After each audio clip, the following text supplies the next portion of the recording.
الدنيا بقت صعبة وأحداثها بقت سخيفة، ولما بنشتكي للناس اللي حوالينا بيكون الرد إنه معلش نستحمل، الدنيا دار فناء، دار ابتلاء، دار اختبار. طب أنا لما بسمع الإجابات دي بحس إنه طيب يعني أنا جاي الدنيا أتعب بس ولا إيه؟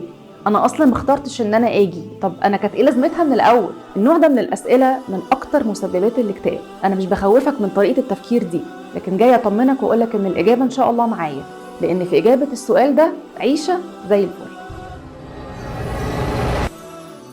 خلينا متفقين كده من الاول بسم الله الرحمن الرحيم ان محدش فينا جه الدنيا دي صدفه ولا احنا جايين نهزر. ليه؟ الاجابه في كتاب ربنا. ربنا بيقول ايه؟ وما خلقت الانس والجن الا ليعبدون. حلو، يبقى انا كده عرفت ان انا جاي الدنيا علشان اعبد ربنا. تمام. هل انا مخلوق للعباده فقط؟ الحقيقه لا.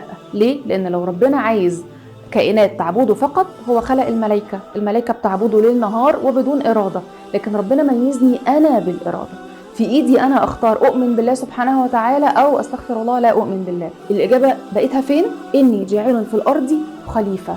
ربنا قال للملائكه انا هخلق في الارض خليفه مكاني. خليفه، كلمه دي كبيره قوي. تعالوا كده نتامل في معنى كلمه خليفه الله في الارض. ابسط حاجه ليها هو ان حضرتك بقيت ممثل عن وجود الله سبحانه وتعالى في ارضه. يعني هعمل ايه؟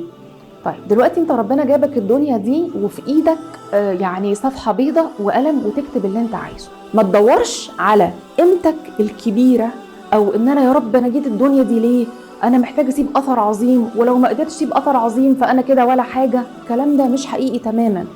الفكرة كفكرة لطيفة انك تبقى بتفكر في ان انا عايز اسيب اثر وعايز يكون ليا قيمة، ولكن ان انا ادور بس على مشروع كبير ولا حاجه تعمل فرقه عند الناس عشان احس ان انا كده بقيت مهم وبقى ليا قيمه، هي دي المشكله. قيمتك فيما اقامك الله، في اي مكان انت فيه، في اي بلد انت عايش فيها، في اي وظيفه، في اي مهنه، في اي دور حياتي، هو ده اللي انت تركز فيه واعمل جواه احسن ما عندي، اطلع احسن نسخه مني في الدور اللي ربنا حطني فيه. إذا كانت وظيفة، إذا كان دوري كأم، دوري كزوج، دوري كداعي دوري في أي حاجة في الدنيا، لو أنا لعبت الدور ده بأحسن ما عندي هبدأ أستطعم لذة الحياة، هبدأ أستطعم أنا ليه موجود في الدنيا. ومش ساعتها هسأل هو أنا جيت الدنيا أعمل إيه، بالعكس أنا مبسوط إن أنا في الدنيا، هحس بامتنان إن أنا ربنا خلقني وميزني بالإرادة عن باقي المخلوقات علشان أعرف أضيف للدنيا دي حاجة.